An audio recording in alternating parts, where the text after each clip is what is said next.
Magkano yung pinakamalaking nakita mo sa isang bank account or savings account? 450 million. At anong nature of work niya? Ano yung mga nakikita mo, yung mga best practice nila? Kunwari, yun na lang, yung client mo ng 450 million sa bank niya. Kamukha nung concept kanina na sinabi ko, if you have an asset, instead na Anong dapat iwasan ng mga biglang yaman para mag-keep yung ano nila, assets nila, ganun. assets yung thank you. Commonly kapag ganun, kasi kapag biglang yaman nga. Kumuha ko ng life insurance na may mix na investment. Anong take mo doon? Pag kasi sinabing insurance, ano yung unang naisip nila? It's either death. Parang sinasabi mo na, mamamatay na ako or ma-accident ako. Insurance kasi is marami siyang benefit actually. Yung first advantage ng may insurance ka is Mahirap para sa akin itanong to kasi ma-pride ako. Anong difference ng savings account at saka checking account? Yung dalawang yun, savings account is for your, may tinatawag tayong AMLA, which is anti-money laundering law. Kasi, for example, ikaw, construction worker ka, nag-open ka ng account, yun yung i-declare mo na trabaho dun sa form mo. Ngayon, yung monthly income mo is nasa 10,000. Tapos, bigla ka mag-deposit ng 50,000 per day. So, as a bank personnel, magtataka ka bakit ito lang yung sahod mo pero nagde-deposit ka every day, every week ng ganito kalaking amount. So, doon pumapasok.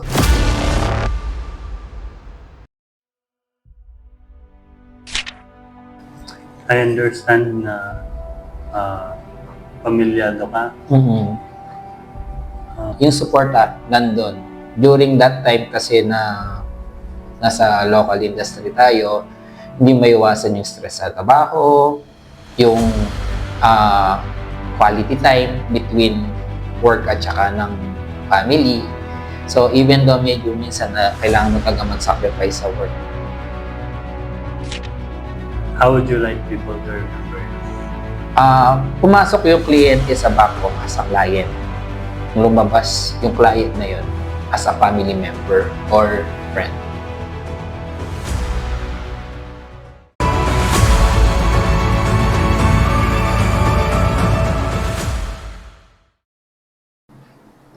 Brian. Yeah. Who is Brian and bakit siya nag-agree maging part ng podcast? I'm a former bank personnel. Pumayag ako dito sa podcast na to to give knowledge sa mga makakapanood kung ano ba talaga yung bank system natin.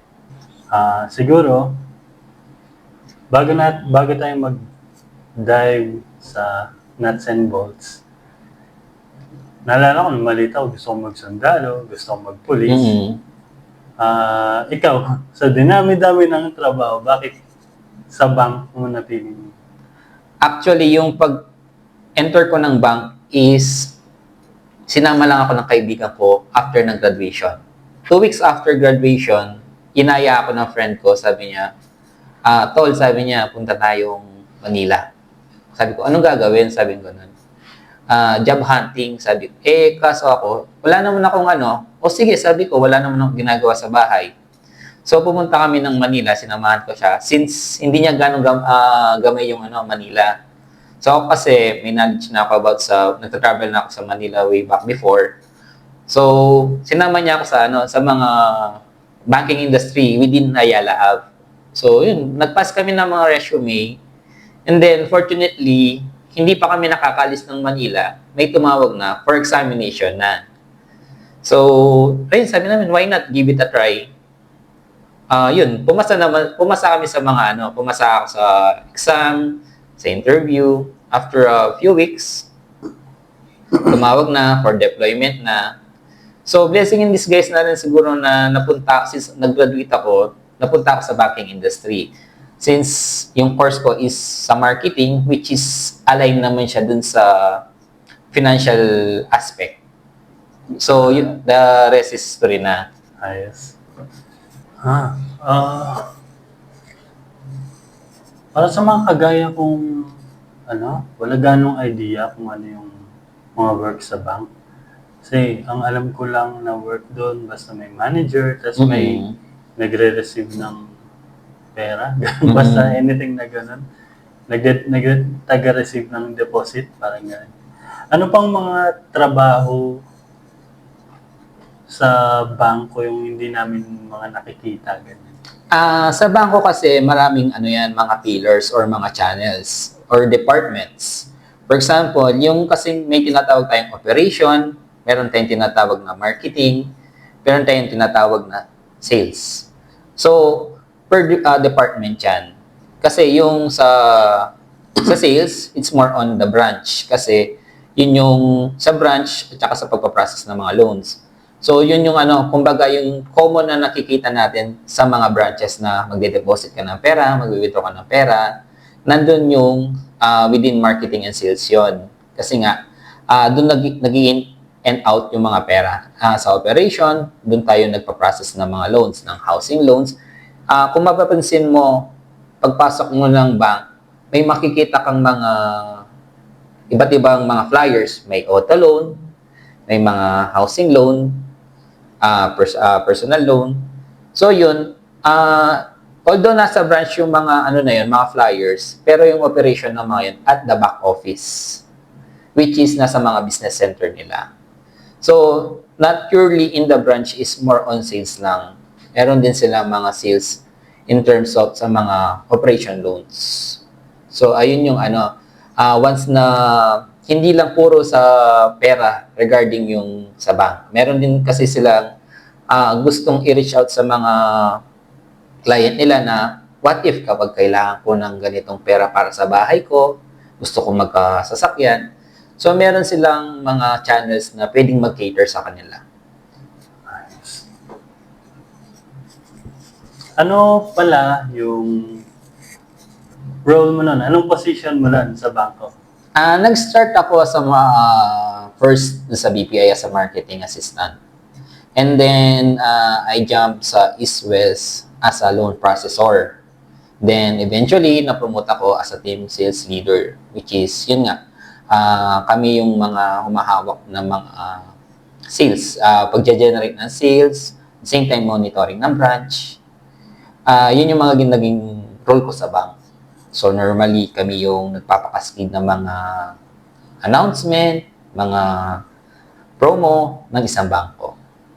Same time, implementing ng mga policies, parang ganun.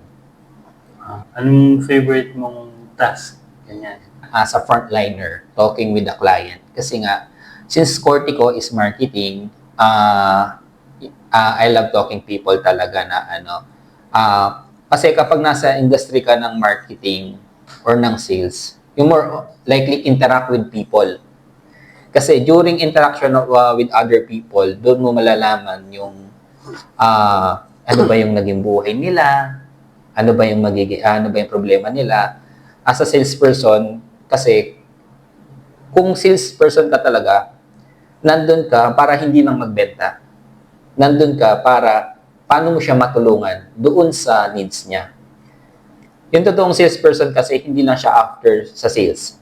After siya sa magiging output or help na pwede niyang itulong sa client niya.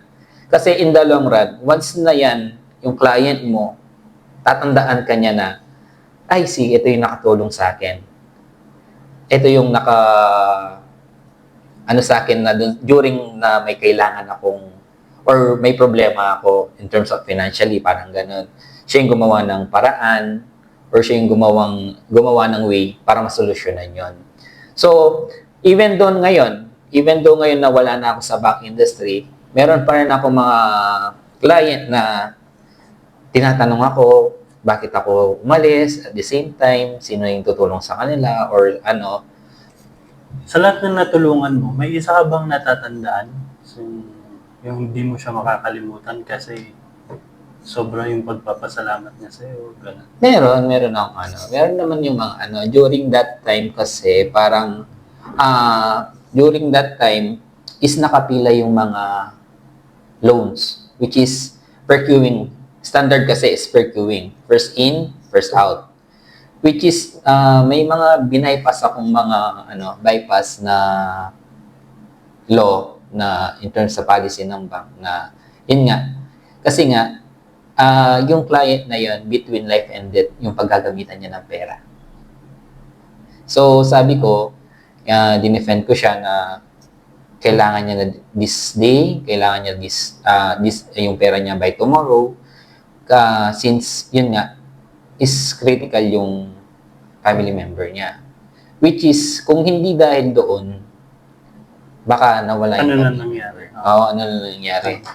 So, yun yung after that, after niyang mag-successful yung operation ng family member niya, doon yung doon niya sinabi na labis yung pasasalamat niya in terms of ginawan ko ng paraan kasi nga, minuto na lang yung hinahabol or oras na lang yung hinahabol during that time. Kasi nga, knowing in the Philippines, some of the hospital, hindi ko naman din na lahat.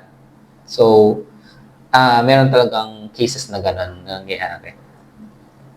What if mapanood niya kaya yung episode na to? Tapos Alam niya. maalala niya na... Alam niya na although marami akong cases na gano'n, iba't ibang scenario lang. Pero kung mapapanood man nila ito, alam nila yun.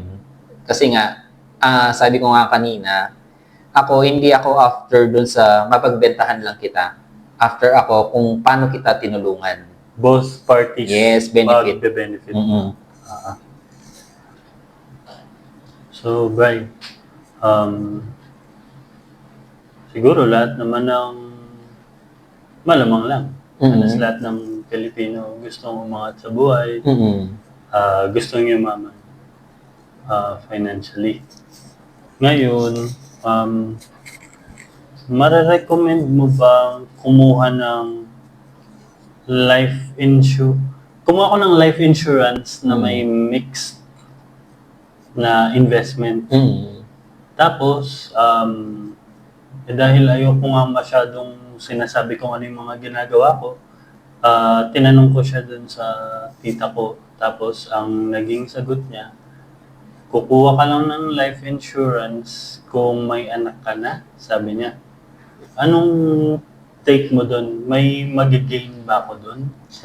Not necessary kahit wala kang anak. Kasi nga, to give,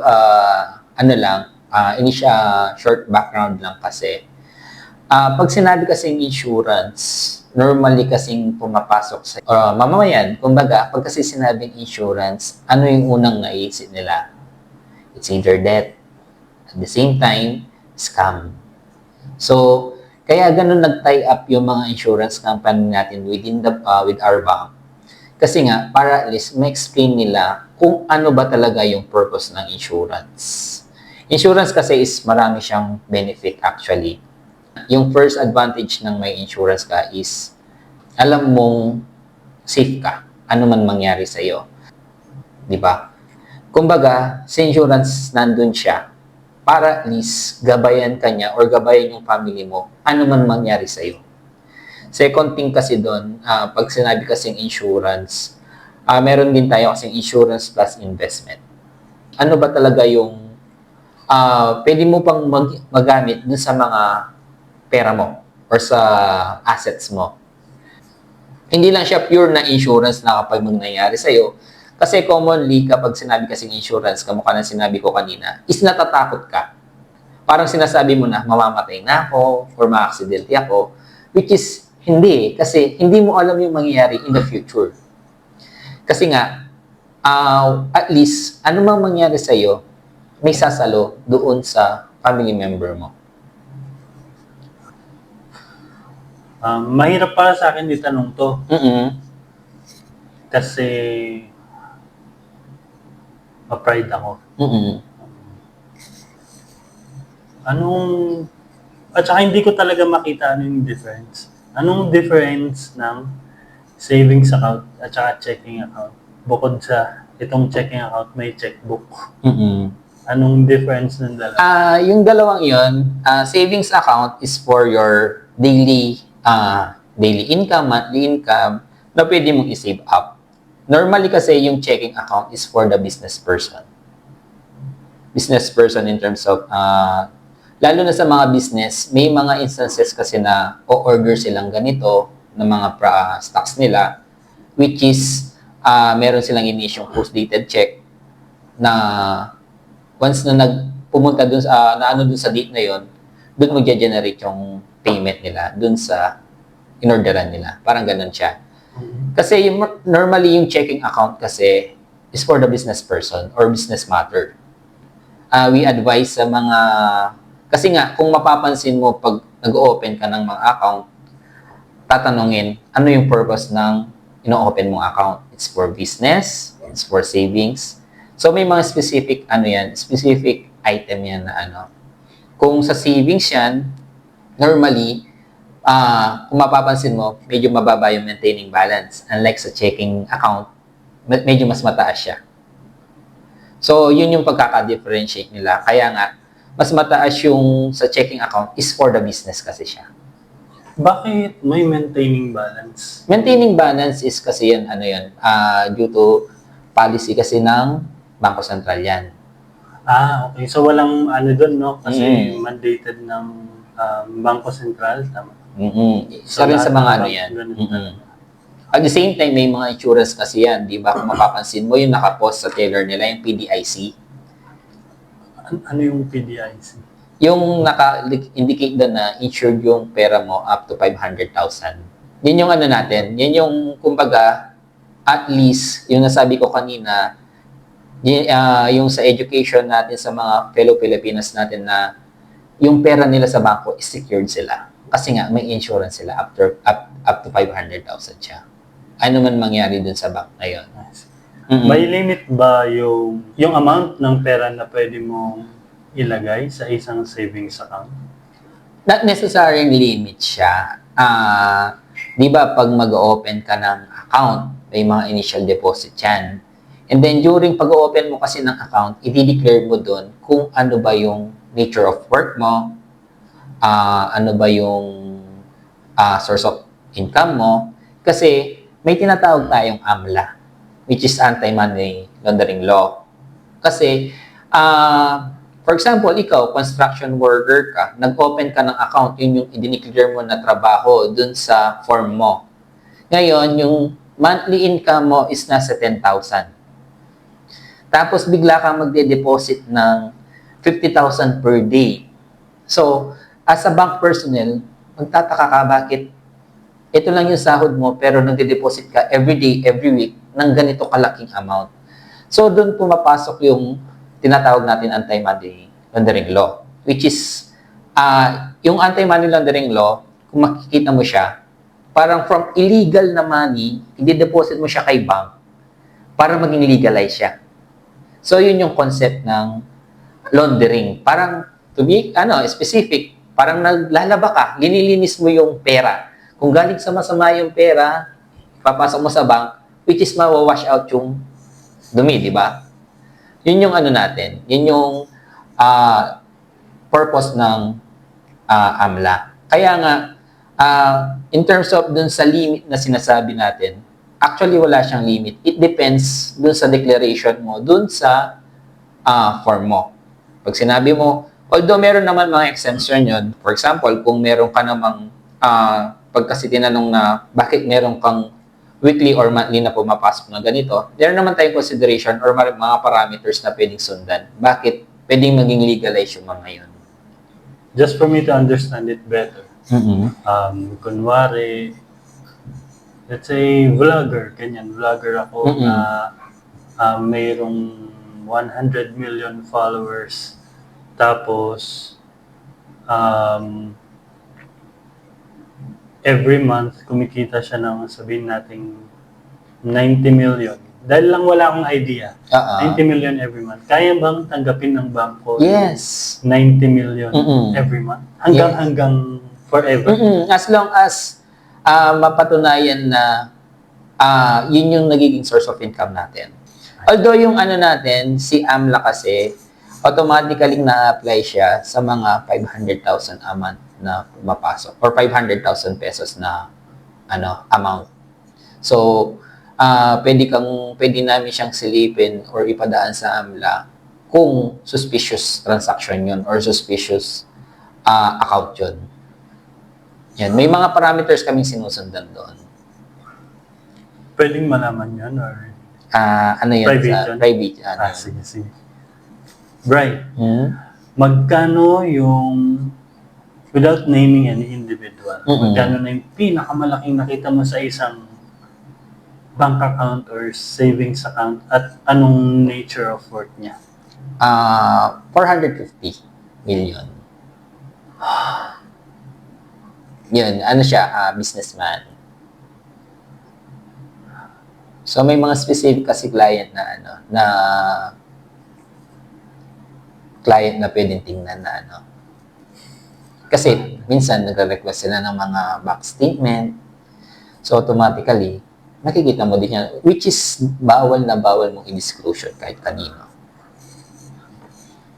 Pwede mo bang i-share kung ano yung nature of work niya or anong industry? Business siya. Business na which is construction ba yung industry space niya? Marketing? Hindi siya Hindi pwedeng. Oo. Based sa experience mo, mayroon ka na bang mga nakilala or naging client na bigla-bigla yumaman sila? Tapos bigla-bigla na as years go by, or hindi naman years, siguro. Let's say, bigla sila nakakuha ng malaking pera. Tumama sa loto. Siyempre, hindi nila ganong alam kung paano pa ikutin yung pera. Alam lang nila mag-spend, magbigay, magbalato. Anong dapat iwasan ng mga biglang yaman para ma-keep yung nila? Assets nila, ganun. Assets yun. Thank you. Commonly kapag ganun, kasi kapag biglang yaman nga, kapag hindi mo kasi pinaghirapan, di ba? Gastos dito, gastos doon, kamukha na sinabi mo, we suggest or we advise sa mga taong ganun na why not to invest?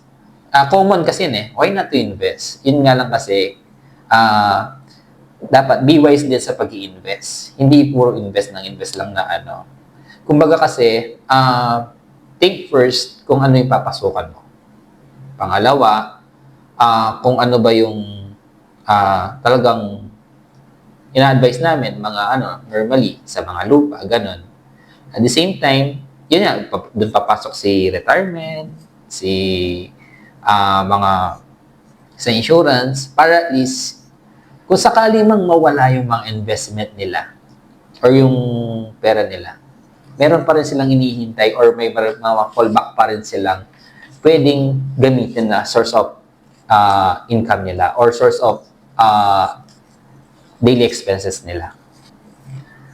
As someone na may malawak na karanasan sa banking at marami nang kilala na well-off sa buhay, mayaman sa buhay, ano yung mga nakikita mong mga ginagawa nila or mga best practice nila kung bakit ganun sila? Kunwari, yun na lang, yung client mo na may 450 million sa bank niya. Ano yung mga nakita mong meron siya na wala yung mga taong, yung mga regular employees na paycheck to paycheck lang? Risk. Pagtitake ng risk. Diba naman yan? The higher the risk, the higher the return. Kasi, mga businessman normally, nagtitake ng risk yan. Kasi alam nila, in the long run, or kung mag-succeed man yung nila, is malaki din na yung return sa kanila. Kaya doon sila yumayaman. Kamukha nung concept kanina na sinabi ko, if you have an asset, instead na use your asset, why not to borrow on the bank?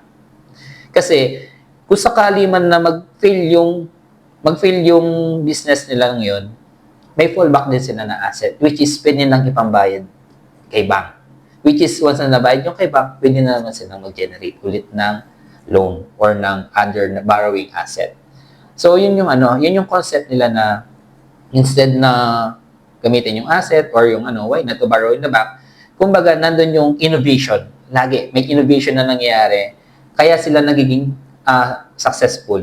Sabi mo kanina, naalala ko lang, di ba humiram siya, tapos nabayaran na niya, tapos humiram ulit. Yun ba yung refinancing na naririnig ko? Refinancing kasi, existing loan na yon. Oo. Existing loan na yon. Ngayon, ilo-loan mo siya sa other bank. Paano yun? Kumbaga, ito si Bank A, ito si Bank B. Mhm. Si Bank B, bibili niya yung loan mo kay Bank A.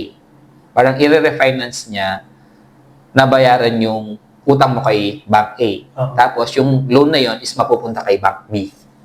Yan yung concept ng refinancing. Bakit nila ginagawa yun? Minsan, sa mga offer ng mga bank, mas mababa yung interest nila dito Oo. compare kay Bank A. Yun yung concept ng refinancing. So, yun yung natin, bottom line doon. Sa concept ng refinancing, sinong nagbe-benefit? Yung benefit doon kasi is both parties maging benefit kay client at saka kay bank. Kasi unang-una kasi doon, binili niya na doon sa which is na-settled na kay Bank A. Ngayon, kay Bank B, since mababa yung interest, yun nga lang, o-offeran kasi yan, long-term client to pay yung loan niya. Kasi bumaba yung monthly amortization, may mga concept na ganon. Okay. Pwede. Tingnan ko nga kung naintindihan ko. Ito si Bank A, ito si Bank B, ito si MAV. Kumuha si MAV ng 1M loan dito at 10% interest. At 5 years. 5 years loan term. Sige, 5 years loan term. Mm-hmm. Okay. Tapos, hindi nababayaran naman ni MAV. Walang problema. Sabihin na natin yung hulog niya dahil di ako just for the sake of addressing this, sabihin na natin 20K per month yung hulog niya. Pupunta nun si Bank B kay MAV. Uy, MAV, i-refinance namin yung loan mo na 1M at 5%. Bali kasi offeran ka ni Bank B, babayaran niya na lang yung outstanding balance mo kay Bank A. Okay. So, at the same time, bababa talaga yung monthly mo dyan. Kasi nga, outstanding balance mo kay Bank A, bibili ni Bank B, which is, for example, 700,000 na lang yung balance na tira mo. Wala na niyan to, no? Oo, bayad na. So, yung loan mo kay Bank B is 700,000, which is kukunin mo rin siya ng 5 years, at the same time, mas mababang interest or lower interest, at the same time, lower monthly amortization. So, ikaw, adjustment sa part mo na mas mababa yung monthly amortization mo compared dun sa remaining years mo dun na mataas pa rin yung monthly mo na 20,000. So, lahat ng parties pala. Yes. Nananalo. Obviously, i-address na natin, no? Medyo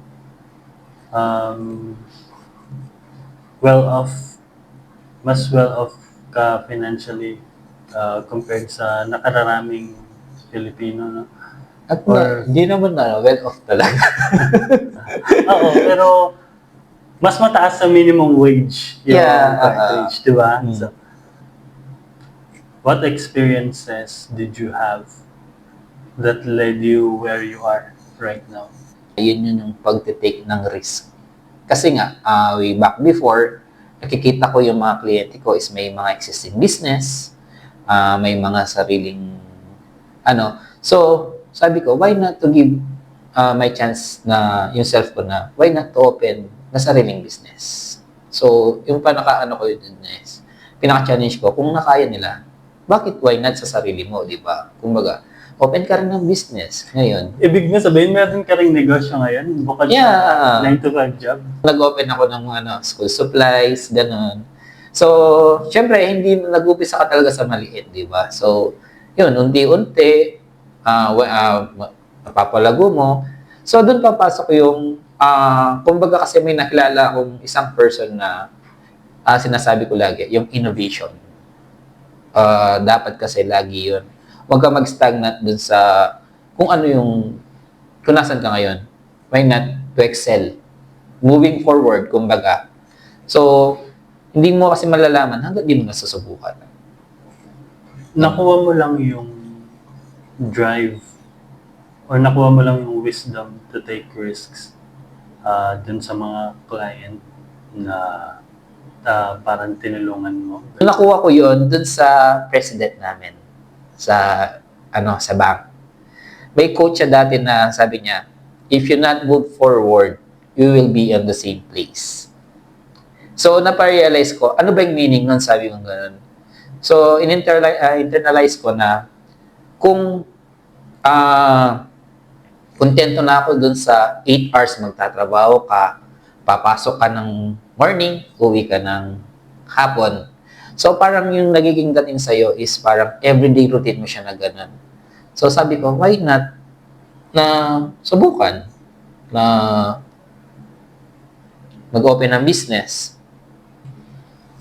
I understand na pamilyado ka. Kung mapapanood man nila ito, ng kid mo or ng wife mo, what do you want to thank them for? Yung suporta nandun. During that time kasi na nasa local industry tayo, hindi maiwasan yung stress sa trabaho, yung quality time between work at saka ng family. So, even though medyo minsan na kailangan mo talaga mag-sacrifice sa work na papasok ka ng weekend, magtatrabaho ka ng weekend, instead na family time. So, yun, doon ako nagiging thankful sa kanila na naintindihan nila kasi alam nila na para sa kanila din naman yun eh. Kumbaga, ano mang ginagawa ko is para sa kanila yun. Yun. Tapos, Bri, isa sa mga questions na hindi tinatanong commonly sa mga interviews or mga guestings, yung question na to kasi medyo scary and sensitive daw. Pero personally, I choose to ask this because I find it very beautiful. Everybody dies. Yeah. Lahat naman. How would you like people to remember you? Nakapagbigay ng isang solusyon sa buhay nila na nakatulong sa kanila. Parang ganun, parang magmamark sa kanila na hindi lang habol mo is skills. Nandun ka para maging kaibigan, kapamilya. Pumasok yung kliyente sa bangko as a client. Lumabas yung client na yun as a family member or friend. Thank you, Don. Meron kaming tradition sa podcast na to kung saan kailangan mong magsulat ng hard-earned, hard-fought wisdom na sa'yo talaga nanggaling. Nakuha mo yung wisdom na yun based sa experience mo, hindi dahil narinig mo or nabasa mo. Tapos, syempre, since chain of wisdom nga ito, ibig sabihin yung previous guest, meron siyang wisdom para sa'yo. Tapos, ito yun. Pagtas mong basahin to, punta ka dun sa page mo, tapos isulat mo yung chain of wisdom mo. Sign mo yung name mo sa baba. Okay, sure. Ito yung wisdom niya for you.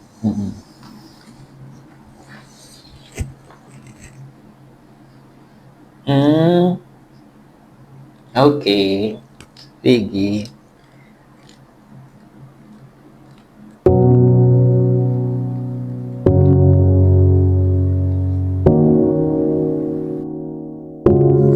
Thank you, Bri. Okay, thank you.